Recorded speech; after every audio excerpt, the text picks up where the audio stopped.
Welcome to Local SEO in 10. This is your go-to podcast for answers about how you can grow your local business online easily and quickly. Brought to you by local SEO experts Magnified Media in Walnut Creek, California. In each 10-minute episode, our digital marketing expert Adam Duran answers your questions on how you can get more leads for your business fast. Remember, if you're not taking care of this part of your business right now, you can bet your competitors are. And now, here's our host with the questions, Jamie Duran, and our expert with the answers, Adam Duran. Hello, Adam. Hey, Jamie. How is your week going? It's going great. Just got back from a little trip overseas in Hawaii. It was great. So were you in charge of the volcano eruption? No, but we got out of there just in time, apparently. Wow. Yes. No, it looks like it was happening right when you were there. So yeah, it was. But not on our island, luckily. It was great. We had a great time, though. Hawaii is really nice. Yeah, Hawaii is great. Lots of solar there. Yeah, my wife was going, wow, there's so much opportunity for SEO everywhere. And I had to let her know. In tourist areas, it's tough. It's very, very tough. SEO, not as important as a bunch of other things that we can talk about on other episode. But I wanted to get into one good one today. Well, good. Ready? I was just going to say, with if you talk about it on this podcast and then you transcribe it, you could likely make it make your trip a tax deduction. I will do so. Thank you. Jamie said I could do it, boss. All right. Tax man. Here we go. Well, yeah, today, talk about solar. We're going to talk about SEO in Hawaii. No, we're going to talk about restaurants. Restaurants. I love Jamie. eating. It's one of my favorite things. Me too. What I always hear from restaurant owners is this question: how can I get more business? Really? There is so much competition among restaurants for those butts in the seats and those orders out the door. So I wanted to go through 5 things that I recommend that if you're a restaurant owner, you start doing now if you already haven't done it. Okay? Yep. Ready? Here we go. First, thank you if you are a restaurant owner and you're listening to this, because this is who needs this. You are the person who cares the most. No one else cares more than you. I guarantee it. And so the fact that you're even listening to this, good on you. I hope we can make this really meaningful for you. All right. Great. First thing, if you know this podcast, I'm going to talk about your on-site SEO and content creation strategy. We want to get started with that. You have to create a basis for everything to do well so that Google loves your site and shows it to more people. So content creation, make sure that every location has its own separate location page, not just a page with a list of your locations, but every page has to have a different website page. Okay? Yep.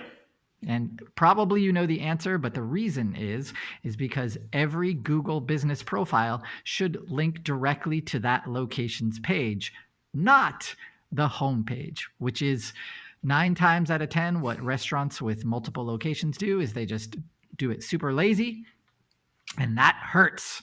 So we want to help your ranking. So we want to make sure that people know how to find you through your service. So whatever cuisine you're serving, that's what they're going to search for, right? If they already know your name, we don't care. They're going to come anyway, okay?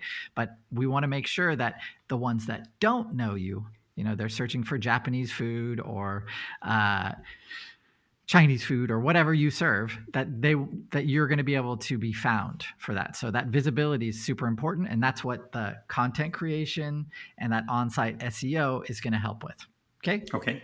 Yep. Next, on your website, you must have a menu, an online ordering menu. So that means a menu that you have full control over, that somebody who is on their cell phone can order from without visiting without visiting anything but your Google business profile. Now, there is a link that you can add, menu link that you can add to that Google business profile. And I really, really want you as the business owner to take a look right now look up your restaurant, make sure that that menu link doesn't go to DoorDash or some other place that you don't control.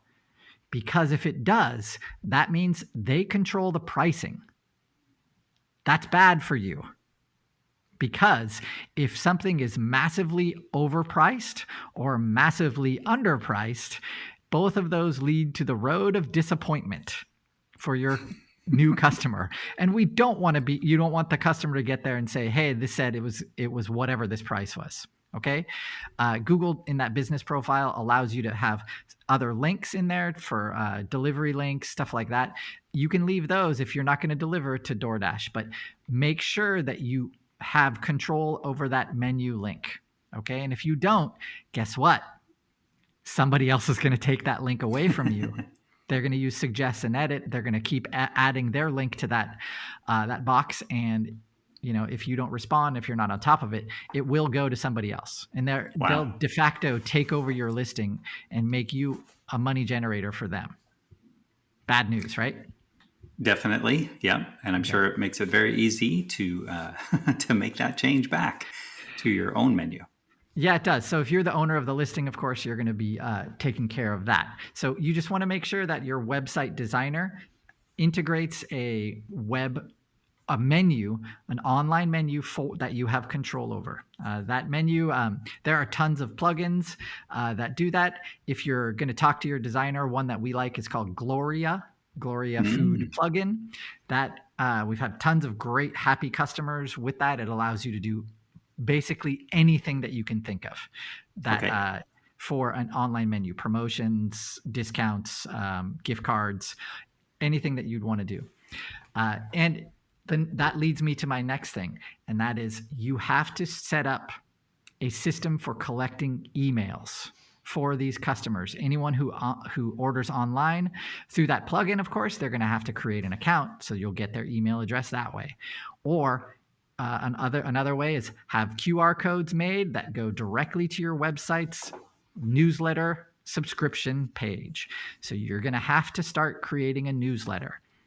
The reason is everyone who has tasted your food has joined your newsletter. They are interested in getting more of your food for a discounted price. So make sure in that newsletter advertisement or promotion, you're saying, hey, you're going to get offers exclusive to our newsletters that you only will get. That'll be discounts, promotions, special open days, catering information, all the stuff that you want to be able to email and communicate with that customer. You're going to be able to do that with their email address. And if you don't have it, that's just another lost opportunity. Okay. All right. Any questions so far? Oh, so many. All but right. I'll wait till you're done, and then I'll hit you with them. Okay, so that in restaurants that we partner with, we want to make sure there's in the old style, they would have your business card drop off, put your business card here to win our whatever monthly promotion. You can do that too. You can just have that instead of having the business card drop off, you can just have a QR code that says, hey, enter our monthly drawing by subscribing to our newsletter, something like that. And just have a QR code right at the front or on every table, on every menu, whatever. But nowadays, especially since COVID happened, right? QR codes are ubiquitous. Everyone knows what they mean or what they are. So they're not going to just look at it and keep walking. All right. That's a great way to get connected with your future customers and past customers and get more business that way. All right. Next one. Jamie, I know you're not going to like this one. Instagram and TikTok. You better start creating some videos for that. Take out your phone, watch one of your chefs cook something up, add some great text to it, add some edits to it, and you have yourself a 20 or 30-second how to make whatever dish, and upload those to Instagram and TikTok. Make sure that all the information about your business is there. These are the platforms that will help grow your business. So we highly recommend that you get on them, no matter how distasteful they are to you personally. So millennials and Gen Zs, those are the ones who are going to be seeing those. So you want to by these reels, right? These short videos. They're super powerful now. And, you can communicate with a whole bunch of different customers very cheaply. And these platforms now are a little more motivated to get your message, your videos out to people. TikTok right now is the one that's booming. So anyone in your area who's looking for great food great food, basically, they will be able to find you. And that algorithm, a lot of times it will set you up and you'll see those videos grow. You just have to make them, and you can use them all you can do them all with your phone. So it's not that tough.